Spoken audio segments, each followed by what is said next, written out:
আমি এখন যেখানেই যাই লোকে সম্মানেই হোক বুঝেই হোক ভয়েই হোক আমার সামনে প্লাস্টিকের বোতলটা দেয় না।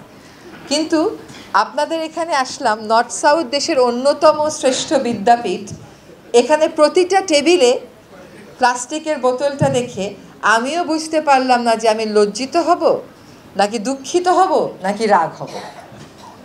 এটা নর্থ সাউথের কাছে কোনোভাবেই কাম্য নয়।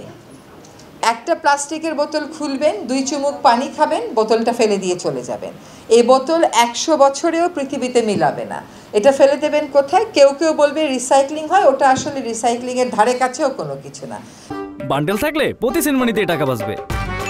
বিকাশ সেনমানি বান্ডেল কিনে জিতুন প্রতি লেনদেনে। এই বোতলটা বানাতে যেই পরিমাণ কেমিক্যাল ইনপুট দেয়া হয়েছে ওইটাকে রিসাইক্লিংয়ের সময় আপনাকে আলাদা করতে হবে। বাংলাদেশে সেরকম টেকনোলজি আছে বলে আমার জানা নেই। কেন আমরা জগে পানি খেয়ে সারা জীবন বড় হয়েছি না?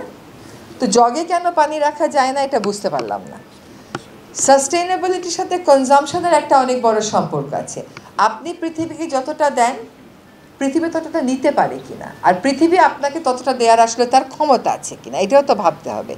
আমাদের আজকে যদি এখানে আমরা 11 জন আছি, 11টা গ্লাস থাকতো আর 2টা পানির বোতল থাকতো, যথেষ্ট হতো। যার যেটুকুন পানির দরকার সে ঢেলে খেত।